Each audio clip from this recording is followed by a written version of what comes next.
Hello बच्चों, चलिए प्रश्न पढ़ते हैं।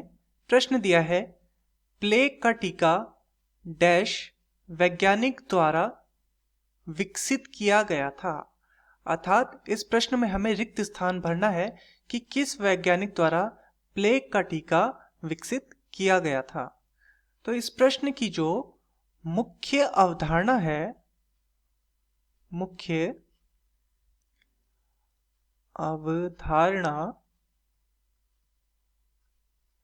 वह आधारित है प्लेग रोग पर।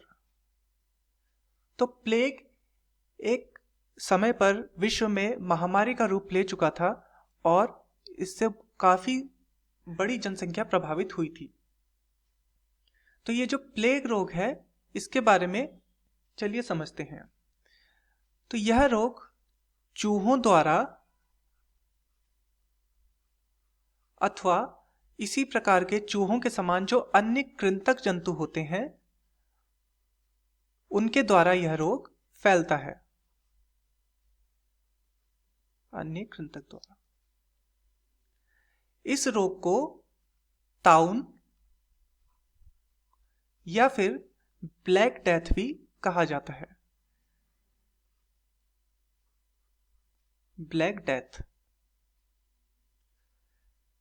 यह रोग फैलता तो चूहों के माध्यम से है, परंतु इसका जो रोग कारक है, अर्थात जो रोग को जन्म देने वाला है, वह एक जीवाणु है।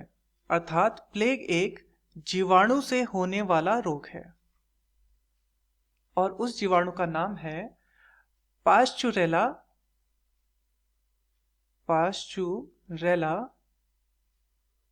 पेस्टिस। पास्चुरेला पेस्टिस नामक जीवाणु से यह रोग होता है। इस रोग में लक्षण अगर हम देखें, अर्थात जिनसे हम पता लगा सकते हैं या हम संभावना व्यक्त कर सकते हैं कि किसी व्यक्ति को प्लेग हुआ है या नहीं, वो है बुखार,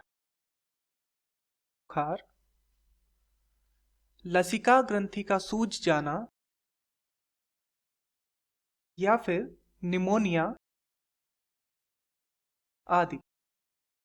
तो इस प्रकार के लक्षण, बुखार, लसिका ग्रंथि में सूजन, निमोनिया, इस प्रकार के लक्षण हमें संक्रमित व्यक्ति में देखने को मिल सकते हैं। तो जब यह महामारी का रूप ले चुका था, तो इसका एक टीका बनाया गया, अर्थात जिसे वैक्सीन बोलते हैं। तो इसका टीका बनाया था डॉक्टर हॉपकिंस ने। तो चलिए अपने प्रश्न की ओर चलते हैं। प्रश्न में हमसे पूछा गया था, प्लेग का टीका डैश वैज्ञानिक द्वारा विकसित किया गया था। तो यहां पर रिक्त स्थान की जगह पर आएगा डॉक्टर हॉपकिंस। प्लेग का टीका डॉक्टर हॉपकिंस के द्वारा विकसित किया गया था। मैं आशा करता हूं आपको यह समझ में आया होगा। धन्यवाद।